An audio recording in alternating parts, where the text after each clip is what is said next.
Hey there. Tonight, we're going back to the year 1348, the worst time to be born. The Black Death is here, and it doesn't knock. It sweeps through villages like wind through dry leaves, silent and unstoppable. People vanish faster than names can be spoken.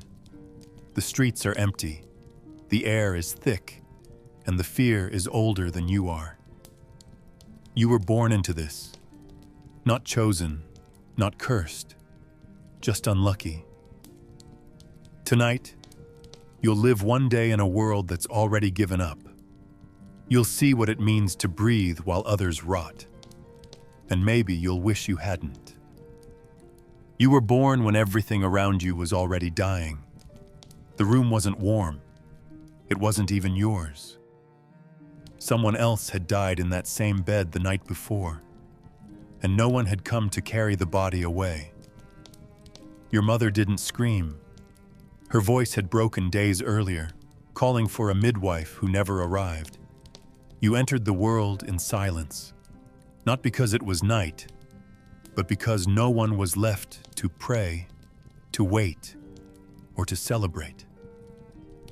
The bed creaked beneath her as she pushed, not with hope but with exhaustion, with a body already half spent from grief. No cloths were warmed. No hands reached for you with joy.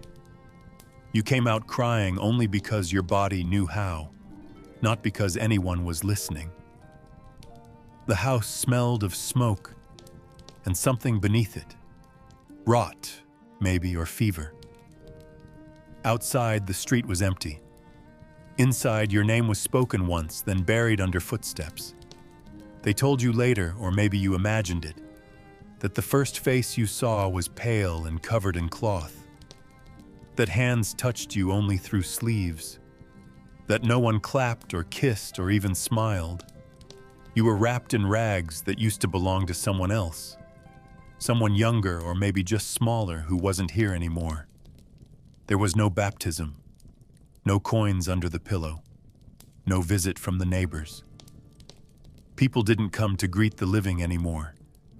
They only came to carry away the dead, if they came at all. You didn't enter a home. You entered a moment, a pause in the breath of a dying village. You weren't a miracle. You were a risk, and risks were left alone. The silence of that day followed you. Even as a baby, you were not cooed at or cradled for long. Voices stayed low, not from gentleness, but from fear. The ones who held you did so with gloved hands and turned faces, and those who didn't, they left quickly. Not because they didn't care, but because caring had become dangerous. A cough in the wrong room, a fever after a visit. You learned, before you could speak, what absence felt like, what distance meant. You were not unwanted. You were uncelebrated, not unloved, just untouched. The world was no longer a place for beginnings. It was a hallway, dim and narrow, where most doors had already been shut. You don't remember these things, but your bones do. You carry them without knowing. The hush, the stillness. The way you were spoken about, not to. The way your birth was marked not with song, but with a resigned silence. You were born into death, not as a tragedy, but as a pattern. Not because anyone wanted it, but because the world was already folding in on itself, and you were simply what arrived next. You didn't bring light. You didn't bring hope. You brought breath, and even that was more than most. It's not that you notice it anymore. You don't. Not the way you once did, not like something new. It's just there, thick and low in the air, pressed against your teeth when you breathe, soaked into the fibers of your shirt, your bed, your skin. It greets you before the morning light and follows you after nightfall. You stop wondering what causes it, because you already know. It's not just one thing, it's everything. It's the mold that grows in corners no one scrubs anymore. It's the bodies that linger too long before they're burned. It's the smoke from those fires, rising in little gray spirals that coat the sky like a second skin. And beneath that, woven through it all, is something wet and heavy. The scent of standing water, of piss in the alleys, of chamber pots that never get emptied because the man who once did it hasn't been seen in days. You breathe all of it. You always have. Sometimes it shifts, gets sharper when the wind turns, or heavier after a rain. You'll walk down a street, and the smell will press in closer, like a hand over your mouth. You might gag. You might not. Your body has learned how to accept it. Even when you cover your nose with cloth, the scent finds you. It seeps through stitches and under doors. You can't remember what clean ever smelled like. Maybe hay, maybe bread, maybe something your grandmother once hung near the hearth. It's gone now. And this mixture of decay and ash, this is what's replaced it. You don't complain. No one does. Complaining means remembering, and remembering means missing, and there's no room left for missing anything.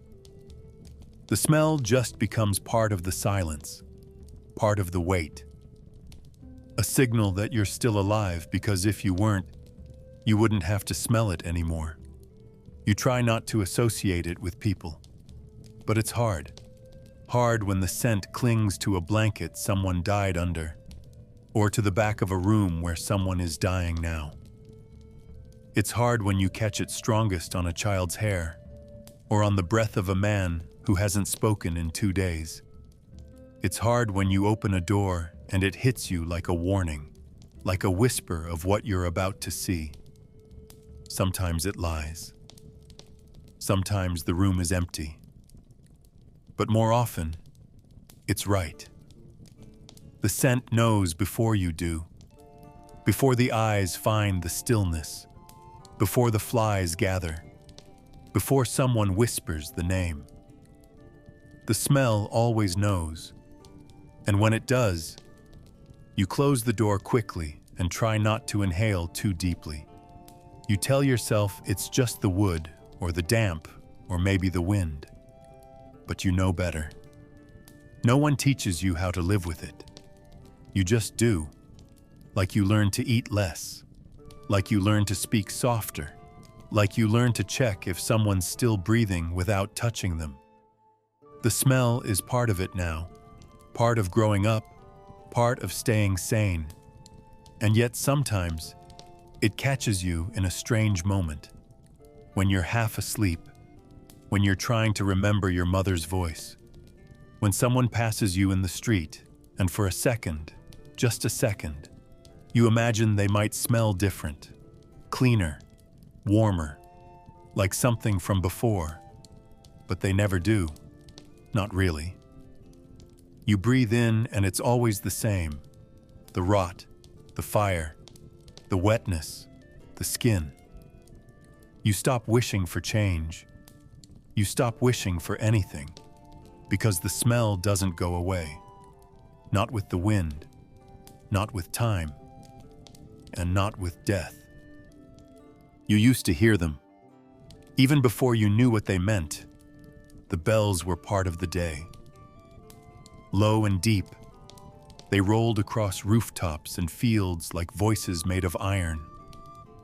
Sometimes they rang for joy, for weddings, for feast days, for the rare moments when the town remembered how to lift its head. More often, they rang for death, a single toll for a child, a slow series for the old. And on darker days, the sound didn't stop at all, just kept bleeding through the air like a wound that couldn't close. People used to pause when they heard them. They would bow their heads, murmur prayers, cross themselves with cracked fingers. The bells gave shape to grief. They marked it, named it, held it still for a moment before it slipped away. Even the ones who didn't believe listened, because the sound meant someone had passed, and someone else was still here to ring. But they don't ring anymore. Not for weeks now. At first, the silence felt wrong. You'd wait for the chime, the way a body waits for breath, and when it didn't come, you'd feel it. That empty space where morning used to be. People stopped pausing. They walked faster through the square. They spoke more softly, or not at all. Grief no longer had rhythm. It became a blur, a constant humming behind the eyes. Too many deaths, too close together. The bells couldn't keep up. The bell ringers stopped showing up, and then someone said they'd died too. One by one, like everyone else. No one took their place. Not out of disrespect, but out of exhaustion. There were no ceremonies left to preserve. No names left to say aloud. The silence became normal, and then it became expected. You still pass by the tower sometimes. The ropes hang still. The big bronze mouth of the bell faces downward like it's ashamed. Dust gathers on the steps. Someone nailed shut the little side door weeks ago, after a fevered man tried to climb it and throw himself off. No one speaks about the bells now. You hear the birds instead, too many of them, because no one chases them off. Crows mostly. They sit where the ringers used to stand, looking down with glassy eyes, waiting for something. You don't know what. Maybe even they miss the sound. Maybe even they remember. But no one drives them away. No one climbs the tower. No one dares to fill the silence with that voice again. It would feel too much like hope. And hope these days is harder to carry than death. Sometimes, at night, you imagine hearing it again. Just once. Just a single toll, far off and soft. Not to mark another passing, but to say someone's still here. Someone's still watching. But you wake and it's only wind or your own breathing, or the creak of a shutter shifting in the dark. The bell doesn't ring. It's too heavy now. Too quiet. And besides, who would it ring for? Everyone is dying, and no one has the strength left to notice. You don't remember the last full meal, not because it was long ago, but because it wasn't remarkable. Just another day with bread and something warm, and someone muttering that there might be more tomorrow. Now the days blur together, and food comes in whispers, in pieces, in chances. A crust here, a wilted root, a bowl of something thin, stretched beyond reason, shared between too many hands. You stopped asking what it was. Hunger doesn't care about names. It only waits, constant and low, like a drumbeat under your ribs. Your body shrinks without asking permission, and your clothes no longer fit the way they used to. But you still put them on each morning, still sit by the hearth even when there's nothing in the pot, because there's always a chance someone will knock. Someone with a satchel, a gift, a leftover. And until then, you wait with an empty mouth and a quiet hope. The neighbors used to trade, salt for beans, cloth for eggs, then the eggs disappeared, then the chickens, then the salt. Now no one knocks, no one bargains. They clutch what they have and bolt their doors at dusk. You don't blame them. You would too if you had anything to hide. But your cupboard is thin wood and thinner shelves. You count what's left. One onion, soft to the touch. A heel of bread, gone gray. A jar that smells like vinegar and nothing else. The sacks of flour are gone, first emptied, then chewed through by mice, then burned for fear of rot. You learned not to scrape the bottom. It only reminds you of what used to sit on top. And yet, each time you pass it, you check again. Maybe something was missed. Maybe something has returned. Your fingers know the motion by heart now. They move even when your mind has stopped asking. At night, the hunger sharpens. It wakes you. It coils in your belly and makes your mouth dry, even when there's nothing to swallow. You curl inward, trying to press your stomach into silence, but it only growls louder. Not in rage, but in remembrance. It remembers stews and apples and soft cheese wrapped in cloth.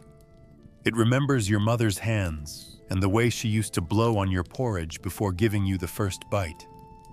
It remembers being full. You try not to. The memory hurts more than the ache. You listen to others shift in the dark, knowing they're awake too. No one sleeps through this. Not fully, not peacefully. And yet you still believe morning will come. Not a morning with food, necessarily. Just light. Just something new to look at. Something that isn't this endless stretch of waiting and wanting and pretending it will end. What's strange is that hope survives longer than hunger does. Long after your hands grow weak and your lips crack, something inside you still looks to the door. Still wonders if there might be a knock. Still imagines the smell of baking, though the ovens have long gone cold. You don't speak these thoughts aloud, not because they're foolish, but because they're fragile. And if they break, something else might break with them. So you sit. You swallow the dryness. You tell yourself it's temporary, that things come back, that seasons turn, that bread will rise again. Even if you don't believe it, your body leans toward the idea. Because if you don't hope for morning, then what is there left to wait for? Hunger takes the flesh, but it doesn't get the hope. Not yet, not tonight. You can't remember the last time someone touched you without flinching. Not in anger or in fear, but in that soft, instinctive way people once did. Brushing a hand through your hair, steadying your shoulder as you stood, holding your fingers when the wind grew sharp. Now hands are tucked deep into sleeves, or folded behind backs, or hidden entirely. Mothers lean away when their children cry. Friends nod from a distance, no longer embracing. Even lovers, if they're still alive, sleep at opposite ends of the bed, not for modesty, not for virtue, but because skin has become dangerous. A cough is more frightening than a knife. A single bead of sweat on someone else's brow can make your stomach turn. You used to crave touch without knowing it. Now you notice its absence in everything, in how people speak, in how they walk, in the way they don't look you fully in the face. Fear makes everyone smaller. When you were younger, though it wasn't long ago, your mother's hands were constant. She'd wipe your nose, warm your feet, pull you into her lap when the fire burned low. That's gone now. She keeps a distance even in silence, standing just beyond reach, her arms always crossed, her mouth always tight. She watches you with tired eyes, and sometimes you can tell she wants to hold you. Her fingers twitch, her foot shifts, but then the moment passes. She looks away, you understand. You don't take it personally. It's not about love. It's about the trembling woman 2 doors down, whose son hugged her the night before he died. It's about the old priest who touched the forehead of a sick girl and didn't last the week. It's about the baker's wife who wiped her husband's lips and collapsed before morning. Love no longer makes people brave. It makes them cautious. Even the dying are left alone. You've seen it. A man on a cot, sweating and groaning, his fingers twitching toward his sister, who stands with her back to the wall, whispering prayers through clenched teeth. She doesn't move. She can't. She'd die if she did. He dies anyway, reaching for something that never comes. And no one cries. Not right away. Not loudly. Because grief demands closeness, and closeness is risk. So people grieve in fragments, in gestures that stop just short. A hand raised but never extended, a sob stifled into cloth. You've heard stories of places where people still touch, where they hold the dying and wrap the bodies with care. But those are only stories. In this town, touch has become a sin no one dares name. And the longer you live without it, the more you forget what it meant in the first place. At night, sometimes, you lie very still and imagine it. A hand, warm and firm, resting on your head. Fingers interlaced with yours. Someone rubbing your back, not to wake you, but to let you sleep more deeply. You don't know whose hands you picture. Maybe they don't belong to anyone real. Maybe they're made up, borrowed from a time that doesn't exist anymore. The body remembers touch, even when the mind tries to forget. And when the wind rattles the shutters and the cough starts again in the room next door, you pull your blanket tighter, not for warmth, but for weight, for pressure, for something that mimics the thing you've lost.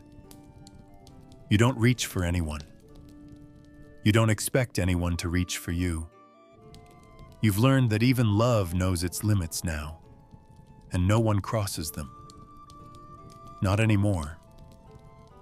They used to come for everything.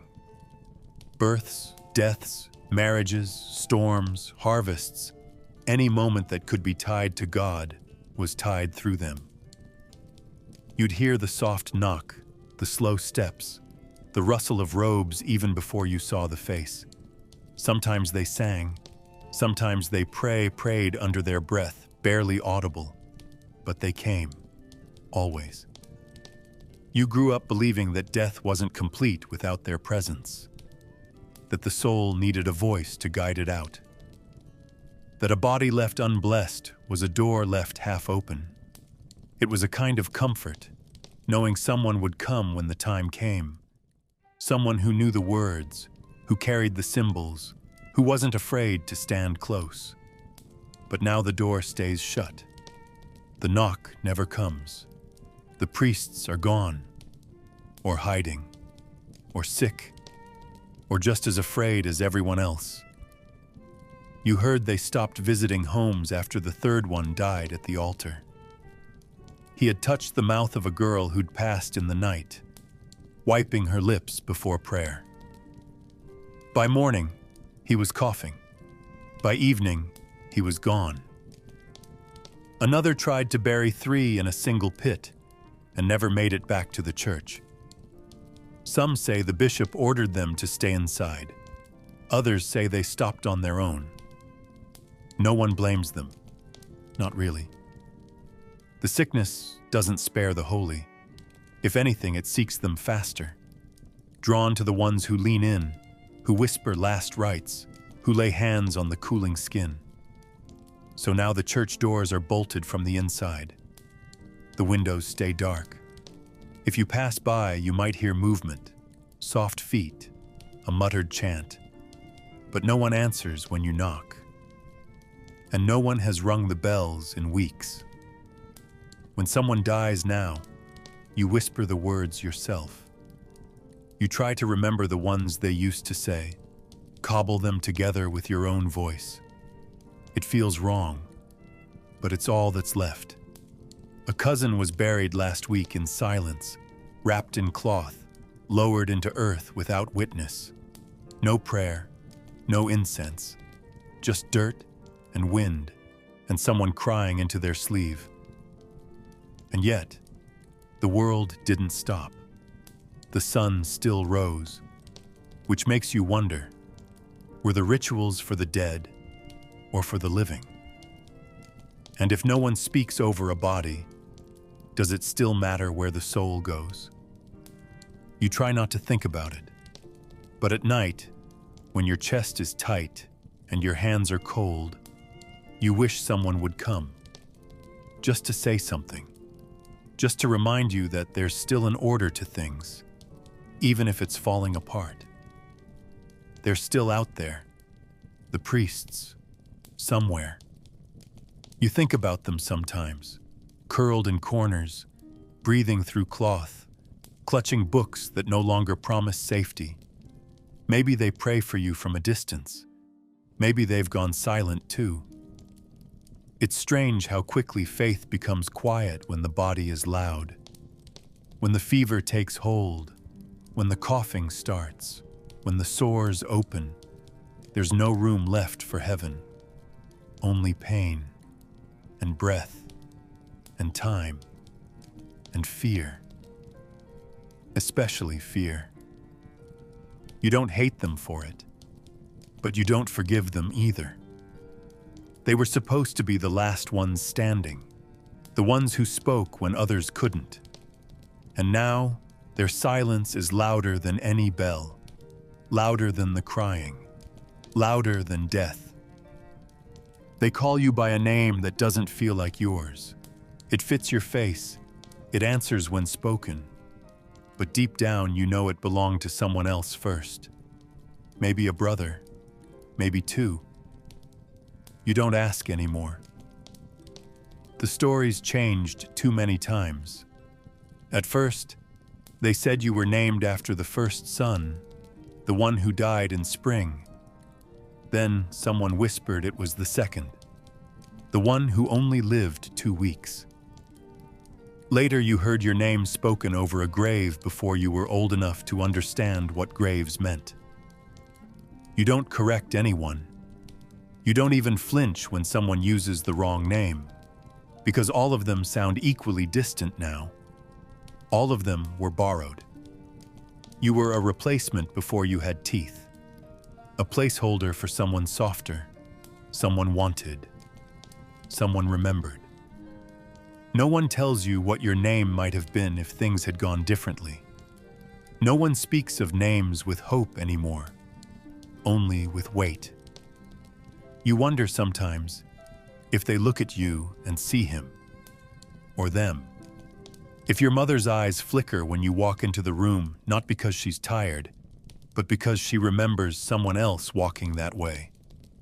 If your father avoids calling for you directly because the name tastes like loss, maybe that's why he shortens it, cuts off the end like trimming rot from fruit. Everyone does it now. Your name reduced to a syllable, something shouted from across the yard or mumbled at mealtime. You've stopped thinking of it as yours. It's just the word that moves your legs when they need you to go somewhere.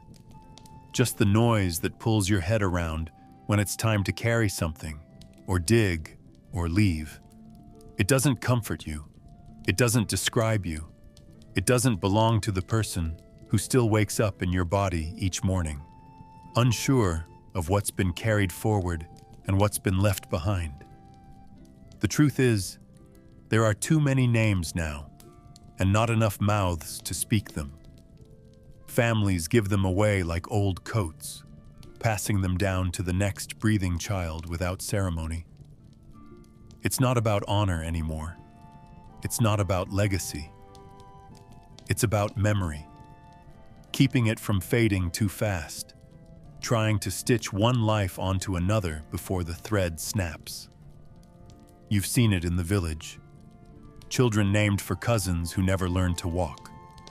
Girls given the names of sisters who didn't survive the fever. boys wearing the titles of grandfathers who coughed themselves into the dirt. Sometimes, when more than one dies in the same week, the names get confused, reshuffled, traded like bread. The clerks can't keep up. The books are wrong. The stones are blank. You might be 3 people by now, or none. A collage of syllables, half remembered and hurriedly sewn together. But what haunts you isn't the name itself. It's the silence behind it. The space it was meant to fill. You carry it like a borrowed coat. Too big at the shoulders, too tight at the sleeves, never quite fitting no matter how many times you wear it. Sometimes you whisper it to yourself, just to hear how it sounds in your own voice. Sometimes it makes you feel real. Other times it makes you feel like a shadow. You wonder what it would be like to be called something new, something that didn't come from a grave. But there's no time for that now. No one renames the living. They just keep surviving. And whatever name you wear, it stays with you. Through the coughs, through the nights, through the endless cycle of forgetting and being forgotten. Your name is not your own. And maybe by now, neither are you. They move through this room like they own it. Not skittish, not cautious. Just direct, as if you're the one who's intruding. They scurry across the floorboards, noses twitching, bellies low to the ground, but their pace is steady, confident. They slip between your feet without pause. One even stops near your cot sometimes, cleaning its face with little black paws, watching you like it knows something you don't. You used to kick at them, shout, throw a shoe or a stick, but that only works if they're afraid. And they're not. They've learned you're not fast. You're not dangerous. You're just one more body in a room that smells like rot. A warm shape that doesn't fight back. You hear them at night, under the floor, inside the walls, whispering with claws. One chewed through your blanket. Another stole a piece of crust right from your hands. You let it. You weren't that hungry anyway. They climb now, onto beds, onto tables, onto the chests of those too weak to swat them away. You've seen them nest inside the folds of a discarded cloak, crawl across the mouth of someone no longer breathing. No one screams. No one tries to stop them. There are too many. And truth be told, they're cleaner than some of the things they walk on. You heard once that they carry the sickness, that it hides in their fur, in their blood. But then again, so does everything else. The air, the water, the hands of your sister, the breath of the man who coughed behind you in the street. You can't fear the rats any more than you fear the air. At least the rats don't pretend to be anything but what they are. They take what they want.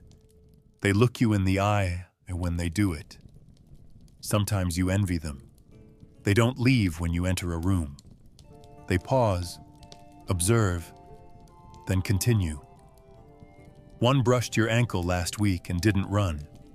It moved past like you weren't there at all. Another made a nest in the drawer where you once kept thread and needles. Now the cloth is shredded, lined with scraps and straw. The pups squeak softly when you pass, and for a moment, you wonder if they feel safe with you nearby. You don't disturb them. You've accepted the arrangement. There are no clean corners anymore, no untouched places. The rats don't come after you. They live beside you, share your space, and maybe, in a way, they've earned it. They're survivors too. Better at it, maybe. Less sentimental, less slow. Some nights you lie awake and listen to them breathing. The people in the next room are too quiet now, and the wind has nothing left to rattle. But the rats, They go on, scratching, climbing, breeding, living. They make no apologies. They don't mourn. And in the deepest, darkest part of you, there's a whisper of relief. Because while they're here, you're not entirely alone. While they run across your floor, the world hasn't ended completely. You may be ignored, you may be fading, but they see you.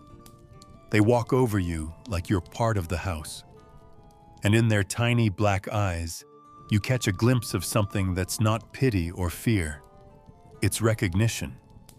You are both still here, and that's more than most. It falls softly, almost beautifully, if you don't think about what it is. You used to watch snow like this as a child, gentle, drifting, quiet. But now it's ash, not flakes but dust, gray, clinging, warm where it lands. It settles on rooftops and windowsills, creeps into cracks in the floor, collects in the folds of blankets and under fingernails. You brush it off your sleeves without thinking. It's a reflex now, like blinking, like swallowing. At first, you tried to keep it away. You washed, you scrubbed, you covered bowls and buckets and faces. But it always came back. Now you don't bother. You let it coat your boots and your lashes. You taste it on your tongue when you speak. You sleep in it. You wake in it. It's no longer a sign that something has burned. It's just what the world is made of now. They burn everything. Clothes that touched the sick. Bedding that smelled too strong. Furniture that held too many memories. Bodies. So many bodies. Some wrapped. Some not. Some named. Most not. They pile them into carts, wheel them down the alleys, unload them like firewood. And then the flames begin, fast, crackling, rising high enough to color the clouds. The fires never stop. One burns out, another begins.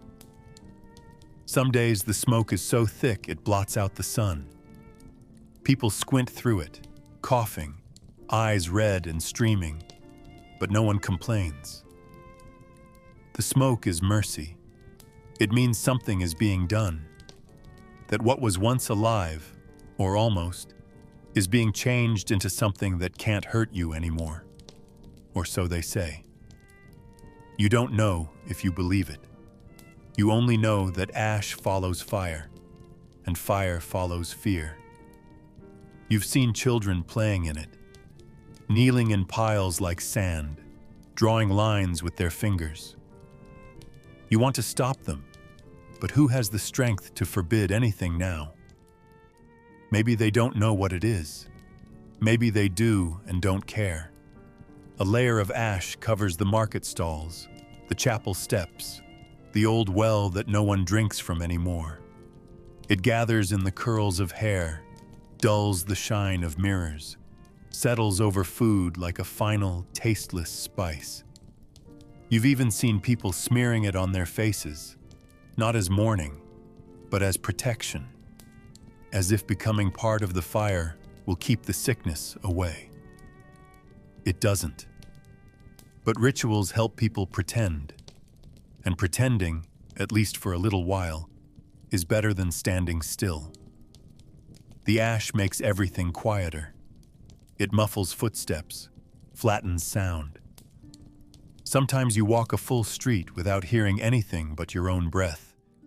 It turns the village into something that feels half-finished, like a painting someone gave up on. But there's no giving up, only continuing, only enduring. Ash clings to your clothes and no one points it out. They have it too.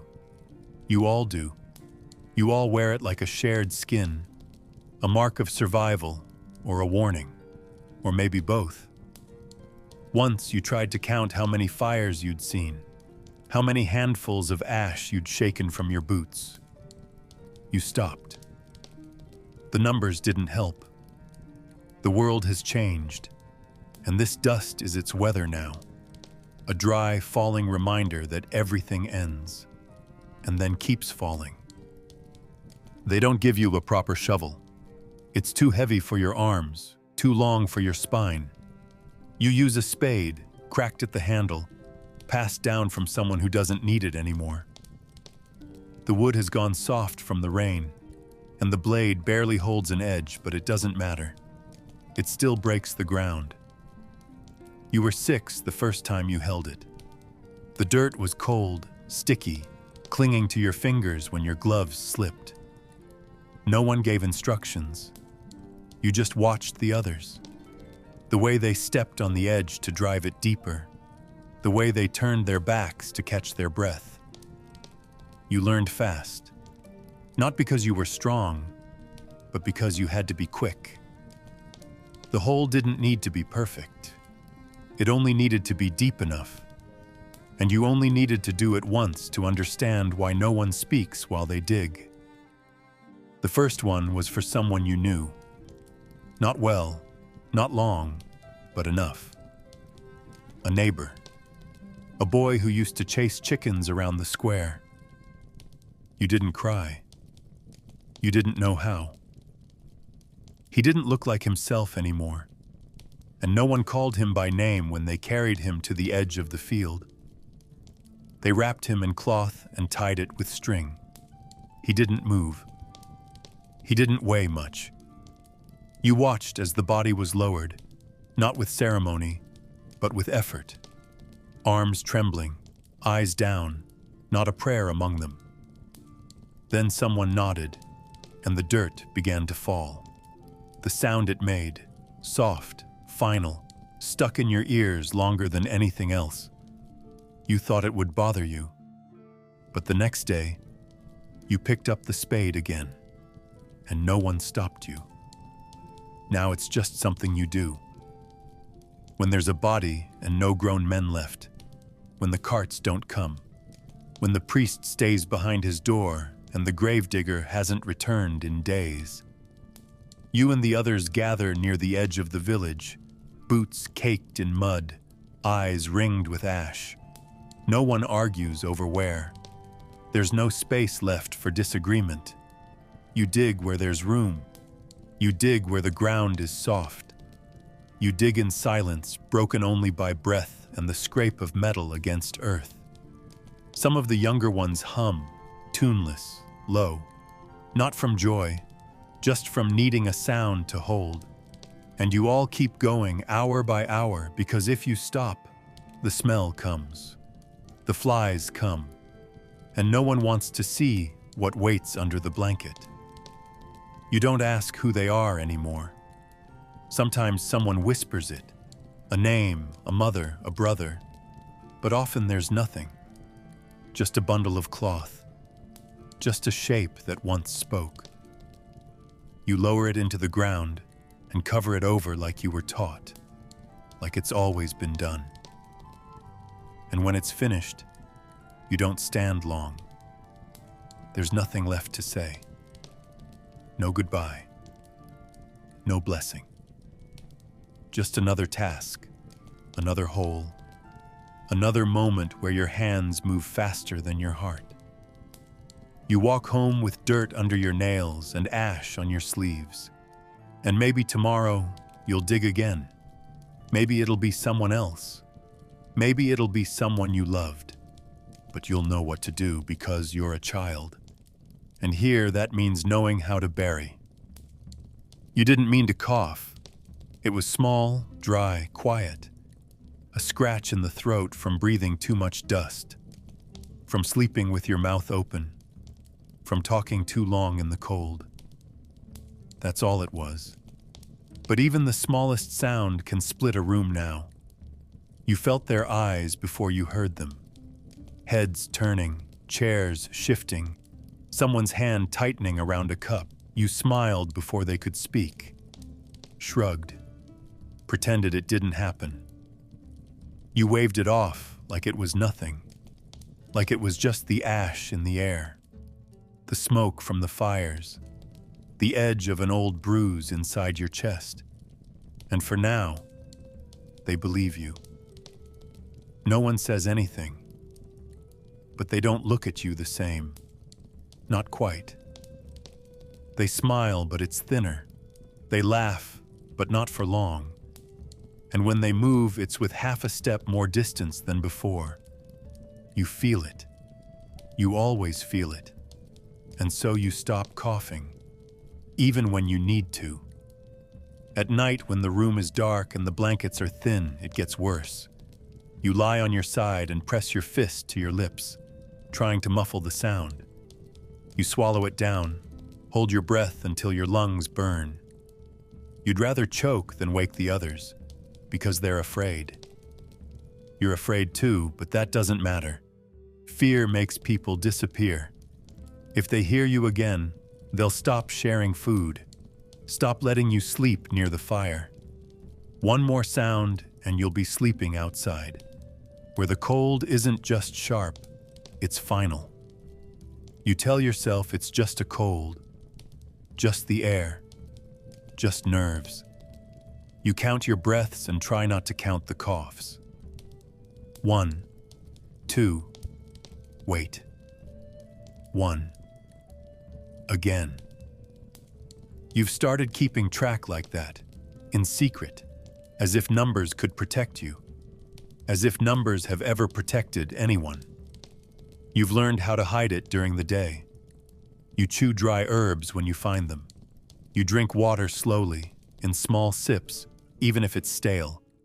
You talk more, just to prove that your voice still works. You joke. You laugh at things that aren't funny. You move your hands when you speak, so people look at them instead of your mouth. It's exhausting, but it's necessary. You saw what happened to the boy down the road. He sneezed twice, and by sundown, no one would let him inside. His sister brought him food in a cloth, left it on the step. By the next day, she didn't come back. No one did. The door stayed shut. You never saw him again. Maybe he lived. Maybe he didn't. But it doesn't matter. Once the sound leaves your throat, you belong to it, not to them. You wonder sometimes what it would be like to just tell the truth. To sit in the light and cough once, twice, and let the room know. To stop pretending. To stop hiding.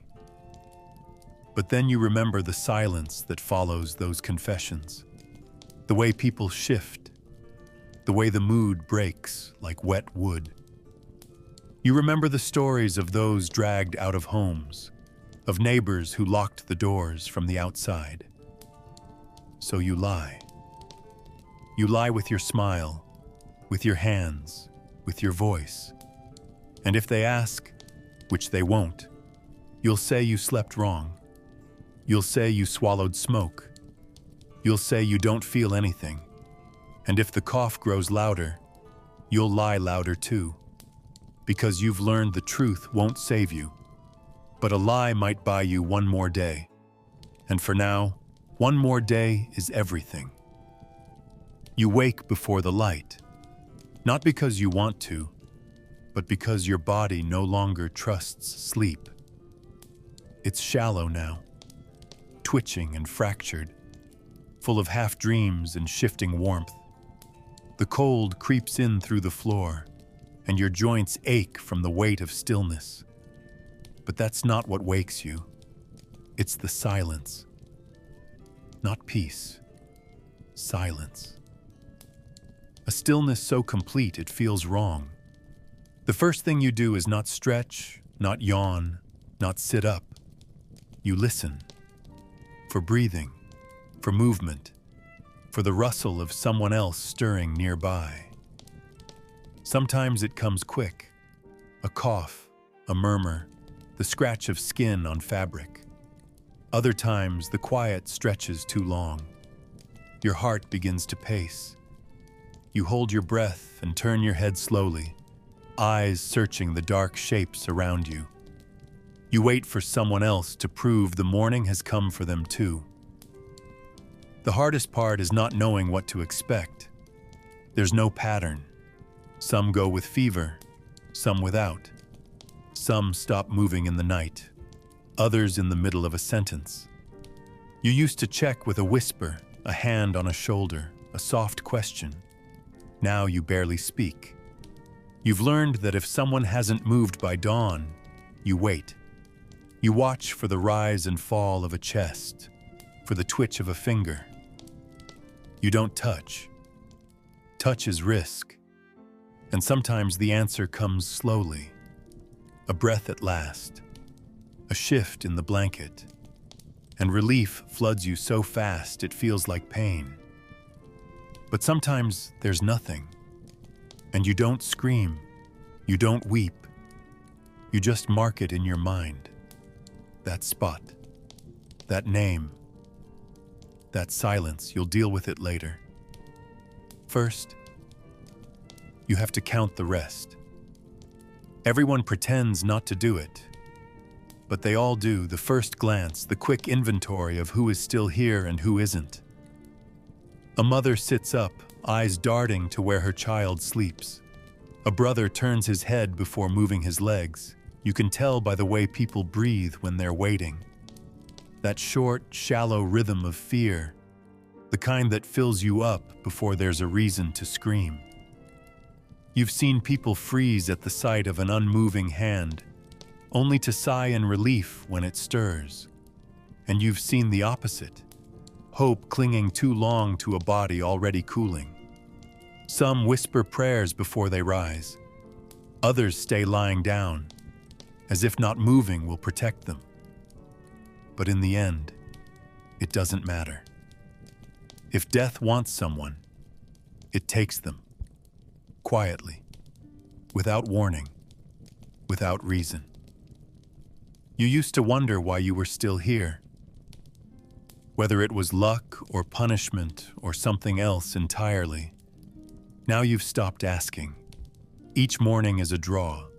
You wake, you check, you breathe. And if you're still warm, still able to move, you rise.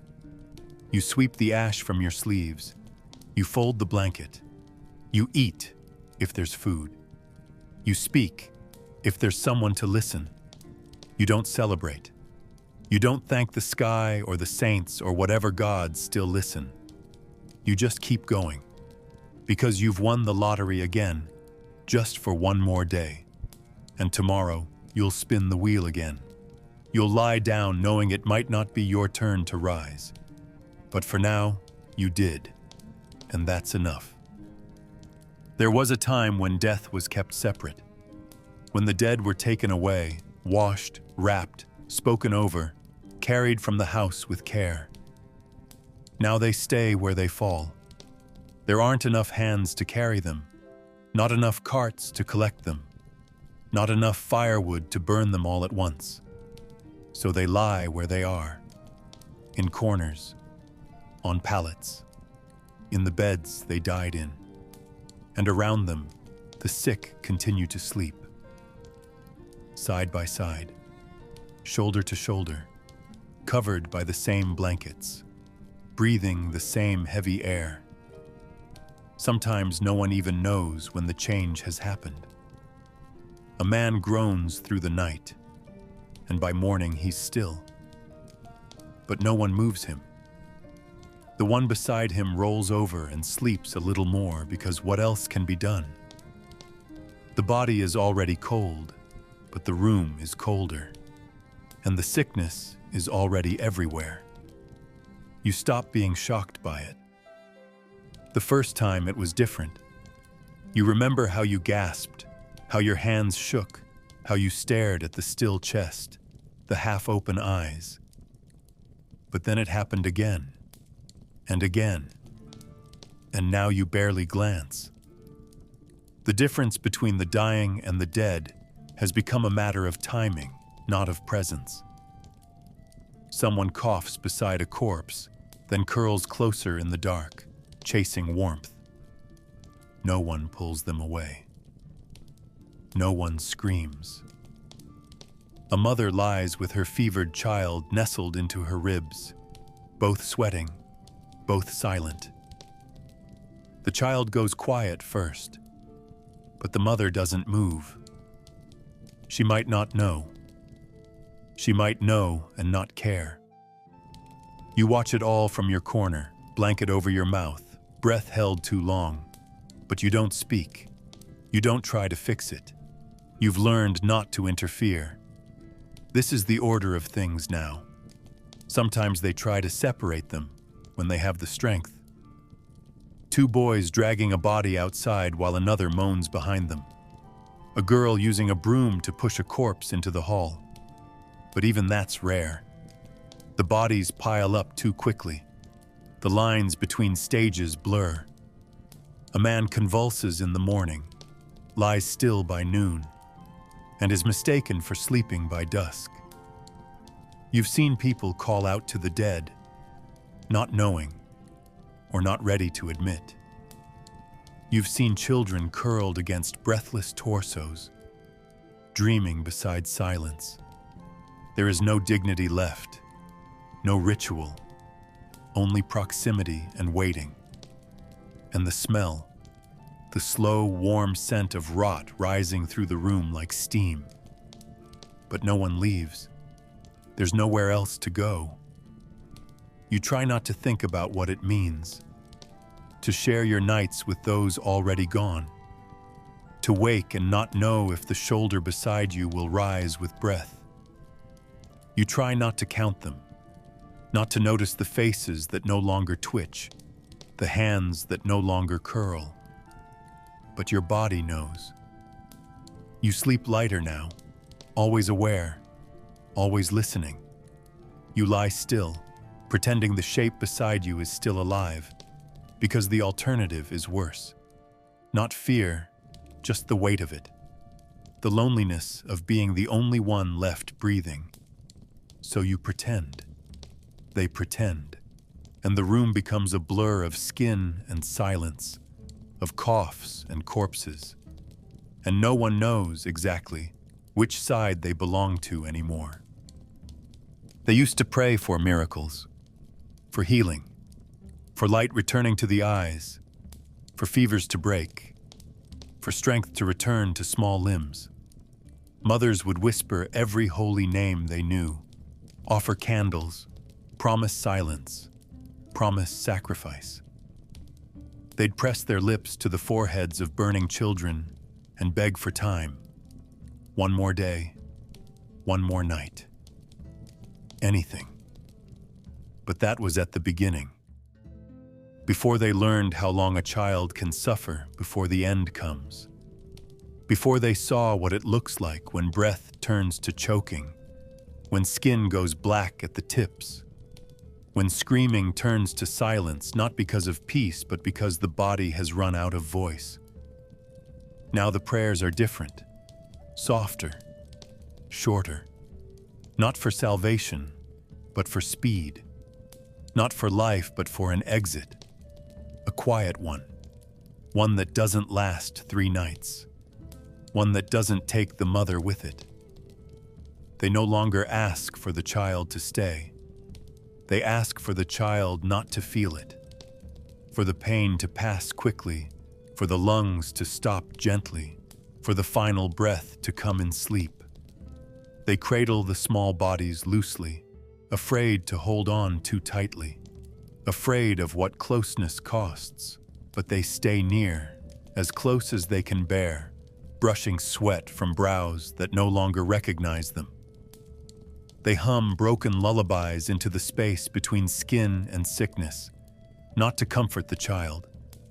The child is often too far gone, but to keep themselves from screaming. They do not cry until it's done. There is no room for sobbing when the body still clings to heat. You learn that crying makes time slow, makes the moment stretch. So they hold it in. They stay composed.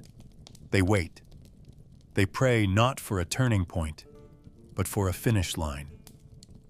Sometimes it comes quickly, a sudden stillness, a sharp breath, then no more.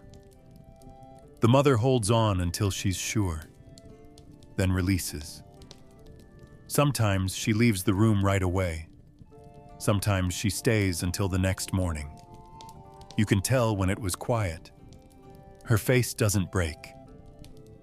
She moves slowly, like walking underwater. There's a steadiness to her steps, a kind of numb grace. The others don't ask. They nod. They give space. Because a quiet death is as close to a blessing as this world offers now. But when it wasn't quiet, when it dragged on too long, you see it in her shoulders, in the way she grips the doorway, in the way she flinches at small sounds for days afterward. Those mothers become ghosts long before they die. They look at you, but not into you. They speak, but they're speaking from somewhere else entirely. You hear the prayers sometimes, late at night, whispered into straw and sleeves. Please, they say, let it be soon. Let it be easy. Don't let it hurt more than it has. You know those voices. They once told stories, sang songs, taught little hands how to stitch, how to sweep, how to hold a spoon. Now those voices ask only for silence, for stillness, for an end. And you can't blame them. You don't even feel surprised. Because here, hope isn't about getting better. It's about not lingering, not unraveling, not watching love turn into something that doesn't look human anymore. Mothers don't pray for life. They pray for mercy. And mercy in this place is quiet, nothing more, nothing less. It used to be a place of life. The river ran through the center of the village like a thread of silver, cold and clear, spilling over rocks that children once chased each other across. Women came with baskets, men with buckets. You could drink straight from it in the early spring, when the meltwater was clean and sharp. It gave everything: fish, water, coolness in the summer, rhythm in the morning, when everyone lined up along its banks. People used to say it had a voice, the river, that it hummed gently to those who listened, that it held old secrets and blessings in its current. Now, it still has a voice, but it no longer sings. It groans, it mutters, it drags and bubbles like something sick, like something bloated from swallowing too much. You hear it more clearly at night, when the wind is low and the rest of the village is quiet. It sounds like grief. They throw things into it now. Not wishes, not prayers. Things, clothes, rags, bedding. Sometimes animals, sometimes worse. The water doesn't fight it. It takes everything in silence, as if this is what it was meant for all along. You've seen shapes drift downriver, wrapped in cloth or not wrapped at all. Once you saw a hand sticking up like it was waving. You didn't tell anyone. There's no one to tell. The water that once fed the fields now feeds the fear. It stinks near the banks. A thick, sour rot that seeps into your nostrils and stays there for hours. The fish are gone, the frogs too. Even the birds don't hover the way they used to. Only flies now, and something darker that moves just under the surface when you look too long. People still go there, but not to draw water. Not anymore. Now they go to dispose. What used to be buried is now washed away. It's easier. The earth is too hard in places, too crowded in others. The river doesn't ask questions. It doesn't require labor or prayer. You wrap what you have, you say nothing, and you let it go. Some stand for a while and watch until the current pulls it out of sight. Others leave as soon as it touches the water, refusing to look back. No one speaks while doing it. No one dares. There is something unspoken about it, something shameful and holy at once. as if the river has become a kind of god, not merciful, not listening, but necessary. A final stop for what the village can no longer hold. You avoid it when you can. Not out of fear, but out of fatigue. It's heavy to look at now. It carries the past away too quickly. Things disappear into it that you were not ready to lose. But sometimes you find yourself standing there anyway, not with purpose, but with habit, watching the surface ripple, imagining what it looked like before. You almost believe it could come back, that one day it might run clean again, that it might give instead of take. But even thinking that feels foolish. Hope doesn't live near the river anymore. Only silence, only weight. Only the steady, slow movement of something that was once beautiful and now just is. You step away without drinking. Your throat stays dry. The river carries more than water now, and you have nothing left to give it today. He came once, wrapped in scarves and linen, his hands stained with something bitter-smelling, a pouch of roots and dried leaves hanging from his belt. People moved to make space for him, not out of reverence, but out of hope dressed in fear.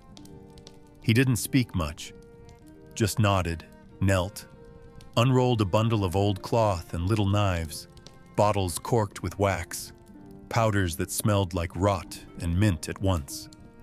You watched him kneel beside the sickest one in the room, press his hand to a forehead, lean close to the mouth to hear if breath still lingered. He didn't recoil. He didn't cry.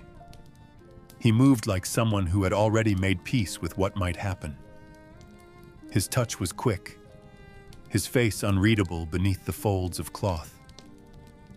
For a moment, it felt like something was shifting, like help had come. Not a cure.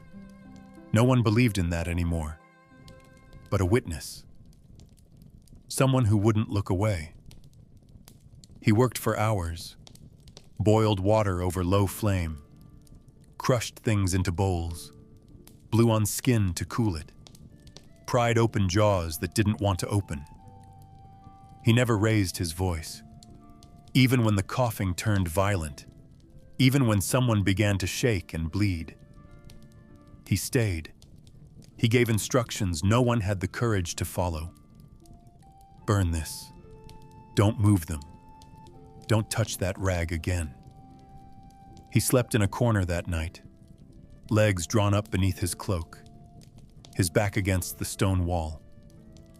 No one asked him to leave. No one thanked him either. Gratitude felt dangerous, like naming the one who might die next. Morning came slowly, gray and quiet. The fires had gone out in the night. Someone was gone. Someone else was close behind. The healer stirred, rose slowly, said nothing, just looked around the room like he was counting how much further there was to fall. You knew he was ill before he said a word. You saw it in his hands, the way he trembled when reaching for his satchel, the way he blinked too slowly. He sat down mid-motion, one hand pressed to his ribs, and you watched the others freeze. No one moved to help. No one dared. He leaned back against the wall and pulled the scarf higher over his mouth. His breath came sharp and wet. Still, he whispered something. An herb to chew, a broth to boil, as if he thought he might get up again. He didn't. He stayed seated the rest of the day, his eyes going glassy, his words fading. Someone brought him a cup. He waved it away. By evening, he lay on his side, wrapped in his own cloak, unmoving except for the slow rise and fall of his back. And then not even that. No one took him away. No one stripped the tools from his body or searched his pockets for secrets. He stayed in the corner where he had curled up, a towel placed over his face, a blanket over his legs. The pouch of herbs rested beside him like an offering, untouched. You pass by him sometimes, still, when the room is too full and you need space to sleep. You don't look directly at him. No one does. But he's there. The healer who stopped coming. Not because he refused, but because he never left. His silence lingers longer than his remedies ever did. And when people ask if help might come again, if another healer might arrive from some unburned town, no one answers. No one believes it. Because now you know what it costs to kneel beside the dying. Now you know what it means when someone enters willingly. They don't get to leave. Not anymore. They used to lie by the fire, curl under tables, bark at strangers, chase chickens through the mud. Their names were called at night, and they came running. They wore collars. They waited at doorsteps. They were part of the family, fed from scraps and hands. Now, you don't say their names. Now they don't wait. Their eyes are the same, but something behind them has changed. They move like they've remembered something old, something before they were named, before they were tamed. They run in packs now, not for play, but for hunger. Some still limp, still wag a tail, but most just watch. Quiet, thin, watching who falls, watching what's left unattended. You don't try to pet them. You don't meet their gaze. A dog with nothing to guard becomes something else entirely. You saw it the first time by the baker's house. The door had hung open for 3 days. No one had gone in. Everyone knew who lived there, or had. A neighbor left bread on the step, untouched. Then, one morning, the dogs were there. 3 of them. One dragging something pale into the street. The others nosing through fabric, biting at arms that didn't resist. You didn't scream. You just stood. The dogs didn't look ashamed, didn't run when they saw you. One stared straight at you, muzzle red, eyes calm. It didn't growl, it didn't need to. That was the worst part. The quiet, the ease. Like this was what they were made for, and the world had simply returned to their design. The body they tore wasn't someone you knew well, but it was someone. And the dogs didn't care. Now it happens more often. They find their way through broken doors, through shutters left unlatched. They smell it before you do. The stillness, the soft decay, the invitation. You've heard them at night. Low snarls, heavy paws on wooden floors, the dull thud of something falling. No one goes to check. No one lights a lantern. If it's not your house, it's not your business. That's the rule now. The dogs don't howl anymore. They don't beg. They don't wait at the edge of town for scraps. They take what they want. They return to the places they were once driven from. They walk over thresholds without pause. You once saw one licking at the empty palm of a man who'd been gone 2 days. It looked almost tender, almost kind. But it wasn't. It was hunger. Nothing else. You've stopped thinking of them as animals. They're not pets. They're not monsters. There's something in between, a reflection maybe of what people become when the rules fall away. They do what they need to survive. No more, no less. You try not to hate them. You try not to look. When they pass you in the street, you don't raise your voice. You don't reach for a stick. You keep walking. Because they're not yours anymore. Because everything they once were, loyal, gentle, familiar, burned away the same day the last door stayed closed too long. Now they are just another mouth in a world without enough. Another shadow in a village full of endings, and you, like them, are just trying to make it through another night. The stalls are still there, some of them. Tilted, broken, half covered in rotting cloth, their legs sunken into the dirt, like bones left too long in shallow graves. You recognize the shapes more than the names. The cart that once sold apples, the bench where the fishmonger used to sit with his sleeves rolled up, the woven baskets that smelled like thyme and bread. It's all still here, in outline. But nothing moves, nothing sings. The voices are gone, the laughter, the shouting over price, the clatter of coins, the rhythm of boots and hooves and gossip. Now it's just wind. It picks through the wreckage like fingers rifling through a forgotten chest. It rattles the loose boards. It stirs the dust where fruit once spilled. And in the silence, you almost hear it. The echo of what used to be, too faint to trust, too close to mourning. You used to come here with a list in your mind. Not written, but remembered. 2 onions, a clutch of eggs, a heel of cheese. You knew which stall to visit first, who to greet, who to avoid. There was always something cooking nearby, something sizzling, someone offering a taste or calling to a child not to run. Now, your footsteps sound too loud. They bounce off shutters nailed shut and doorways too dark to peer into. You walk slower. You keep your hands at your sides. There's nothing to touch. Once in a while, you'll spot something left behind. A cracked bowl, a rusted knife, a coin that rolled too far and was forgotten. You don't take them, not out of respect, just habit. The market taught you manners. Even now you obey them. No one trades anymore. Not here. Not anywhere. What's left is either hoarded or rotting. The baker boarded up his window a month ago. The tailor is dead. The woman who sold milk hasn't been seen since the well went sour. There's nothing to barter with, and no one to barter for.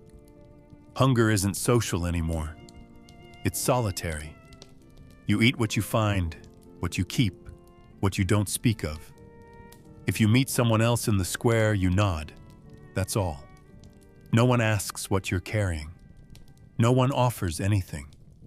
Trust is as dead as the meat that used to hang from hooks in the shade. The space between people grows larger every week, and the market, once the place where everything converged, is now the place people avoid. It feels too much like memory, and memory hurts.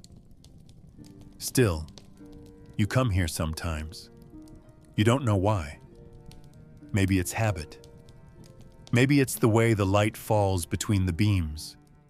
Maybe it's the ghost of routine, of something that once made you feel useful. You stand near the place where the apples were stacked high in wooden crates. You remember the smell, sharp, sweet, sticky. You remember the vendor with the missing tooth, how he'd slip you one for free when your mother wasn't looking. You try not to stay long. The air feels heavier here, as if grief itself has settled into the wood. As if the market is waiting for someone to restart it, knowing no one ever will. So you stand. You remember, and then you leave, empty-handed. Because nothing is sold here now. Not food, not fabric, not hope. Just silence, just wind, just the shape of what used to be. They used to gather at the door, whole families, sometimes neighbors too, standing close as someone left, for a journey, for war, for marriage, for death. There were embraces, words spoken just above whispers, hands clutched tight until they had to let go. Even for the dying, there was something sacred in the parting. People sat beside the sick, held their hands, looked them in the eyes. They said things. "Thank you. I love you. I'm sorry." They wept openly. They touched faces and kissed foreheads and held on until the last moment. It mattered back then, Massa. How someone was seen before they disappeared. Now the doors shut faster. Sometimes there isn't even a sound. No footfall, no whisper, just the soft thud of wood against frame and the scrape of a bolt sliding into place. The silence that follows isn't dramatic. It's practical, quiet, efficient, final. You watched it happen the first time through a window.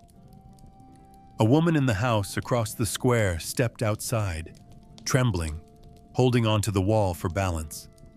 She looked around like she expected someone to call her name. No one did. Her husband opened the door behind her, just a crack, and set down a small bag at her feet. Then he closed it. She didn't knock. She didn't cry. She sat on the step for a long time, not even coughing, just staring into the dust. Eventually she stood, took the bag, walked down the road without looking back. You never saw her again. The next day, the door was nailed shut. Curtains drawn. That house stayed sealed for weeks. You learned a lot in that moment. About fear, about how quickly love can retreat when death gets too close, about what it means to survive by subtraction. Now it's the rule. No goodbyes. If someone starts to cough, they sleep farther from the fire. If they wake in a sweat, they sit near the door. No one says it aloud, but everyone knows what's coming. A shift in the weight of the air, a glance exchanged too quickly. The quiet packing of a satchel. You don't cry until after the door closes, if you cry at all. Because what if they come back? What if it was nothing? Grief is a dangerous thing to offer too soon. You wait instead. You pretend. And then one day, someone's place near the hearth is empty, and their name stops being used. And no one remembers the last thing they said. Not because it wasn't important, but because no one was listening anymore. We've learned to close the door before the end. You tell yourself it's kinder this way, that dragging out the moment helps no one, that the old ways, with their embraces and blessings and tears, were indulgent. But sometimes, in the dark, you catch yourself thinking about all the things you didn't say, the hands you didn't hold, the names you didn't speak aloud before the door shut. And you wonder if that's what truly disappears when someone leaves. Not the body, not the breath, but the shape of the space they filled in your voice. You try not to wonder too long. You still have others to protect. You still have the door. You still have the strength to close it. And you pray you'll have the strength to open it again, if it ever becomes safe to say goodbye properly. If there's ever anything left to say. It used to come in waves, sharp, sudden, impossible to ignore. Your stomach would twist, your throat would tighten, and every smell would turn into something you wanted. Bread, meat, even smoke. Anything felt like food when hunger was new. You'd count hours, beg for scraps, scrape bowls until the wood beneath showed through. Hunger made you desperate, made you alert. It was something you could feel, name, fight against. But now it's something else entirely. It doesn't arrive anymore. It just stays. Always there. A weight behind your ribs. a dullness beneath your skin. You don't feel it the way you used to. Not as pain, not as need. More like absence, of warmth, of weight, of anything at all. You don't say, "I'm hungry." You say nothing. Because hunger isn't a moment anymore. It's your state of being. You eat what you can when it appears, if it appears. A crust of bread that crumbles when touched. A root that tastes like dirt and little else. Boiled leaves, thin soup with no name. You don't savor. You don't chew for taste. You chew to swallow, to finish, to keep going. And when there's nothing, you don't cry. You don't ask. You sit quietly, hands in your lap, and wait for the next opportunity that may or may not come. Sometimes someone offers you something, a piece broken in half, a spoon dipped and passed. You thank them with your eyes, not your voice. Speaking feels greedy. You try to remember what full felt like. You think it involved heat, heaviness, a kind of sleepiness that you haven't known in months. You don't miss it exactly. You just acknowledge that it's gone. Your body changes. You move slower. Your skin loosens in places and pulls tight in others. Your bones speak more clearly through your clothes. Sometimes you forget what your own hands look like. They don't seem like yours anymore. Hunger erases you piece by piece, but not fast enough to be merciful. It keeps you here, barely. Enough to stand. Enough to dig. Enough to pretend you're not already half disappeared. You watch others and wonder if they feel the same. They look at you with the same hollow gaze, and maybe they wonder too. But no one says it. Hunger isn't news. It's not even interesting. It's just the background hum of life now. The thing that sits beside the sickness, just as patient, just as permanent. At night, when you lie still, you press your hand to your stomach. It doesn't growl anymore. It doesn't protest. It simply waits. You fall asleep with that quiet weight inside you, and you wake with it still there. You can't remember the last time you were startled by its return. It never left. It never will. And maybe one day, you'll forget it entirely. Not because it's gone, but because you've become it. Not a person who is hungry. Just hunger, wrapped in skin. Walking, breathing, waiting. Wanting nothing more than another day to pass with something, anything, between your teeth. Even if it's not enough. Especially if it's not enough. Because now, that's all you know. You're sweeping ash from the doorstep when someone calls out a name behind you. It takes a second for you to realize they mean you. You turn slowly and see a woman you barely recognize. Someone from the far side of the village, bundled against the wind, her voice rough from smoke and silence. She says the name again. It's familiar, of course. Too familiar. It used to belong to someone who slept just a few feet from you.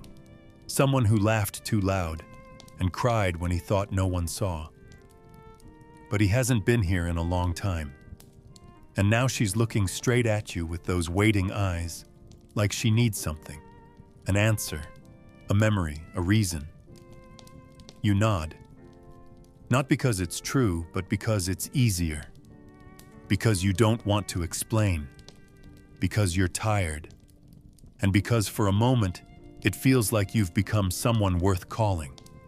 You don't correct her. You don't say that he died in the second week of fever, or that you helped carry his body wrapped in 2 blankets because you couldn't find a third. You don't mention that his name stopped being spoken in your house after that. Not out of respect, but because it hurt your mother too much.